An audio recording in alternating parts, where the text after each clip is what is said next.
There's a time in every boy's life where he grows his first pube and finally becomes a man. And for me, that moment was in middle school when I was shown the infamous video, The Pain Olympics. And oh man, I was just a wee old innocent lad back then, no older than 13, but after I watched that video, I felt like I'd aged 40 years, had 3 kids and a house mortgage. And on top of that, I'll never be able to look at a cheese grater the same ever again. But I did successfully watch the video through the cracks in my hands, and I only threw up about 3 to 4 times, maybe 5 if you're counting real hard.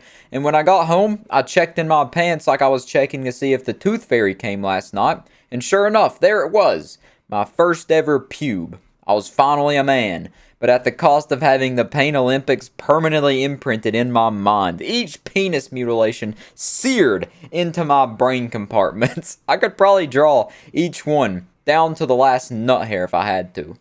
And just for anyone out there who's lucky enough to have never seen the Pain Olympics before, I'm gonna be giving you a brief history lesson on it because I wouldn't even wish for James Corden to watch this stuff. I'm serious, do not watch it. Tell your curiosity to kill itself, or it may just be you if you do follow through and watch the video. You've been warned. I'm wagging my finger so you know I'm serious. So I believe there's 4 installments of the Pain Olympics, and they're all hosted by Body Modification Izon, and the purpose they were made for was to see who had the highest pain tolerance, which led to people doing various different methods of cock and ball torture. You know, that funny, wacky, zany word that is actually performed in this video. And obviously, I don't remember every single example, but the ones that stick out in my mind that I'll never forget involve a potato peeler, a cheese grater, and a knife. Now let your imagination fill in the rest. And there is a big debate as to the legitimacy of the Pain Olympics. Some cock analysts say there's no way it could be real because of the lack of blood, or they're using prosthetics, or blah blah blah.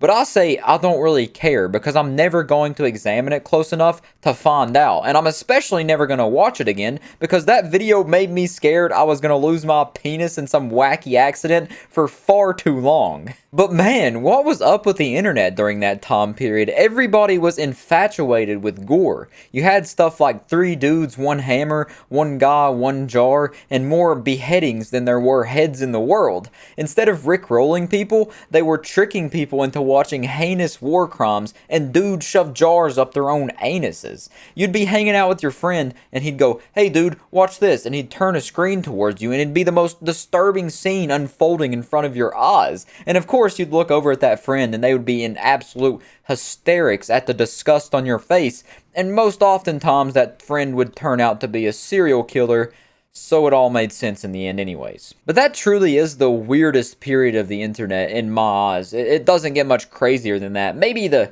Dreamstand era could rival it, but cringe Twitter post doesn't really compare to seeing someone's butthole ripped out like a Mortal Kombat finisher, you know?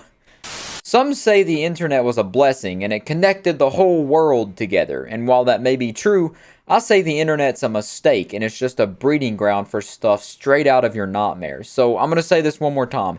Do not look up anything you heard about in this video. You will regret it. And that's not a threat. I'm not going to break your kneecaps or anything. It's simply a promise. Obama.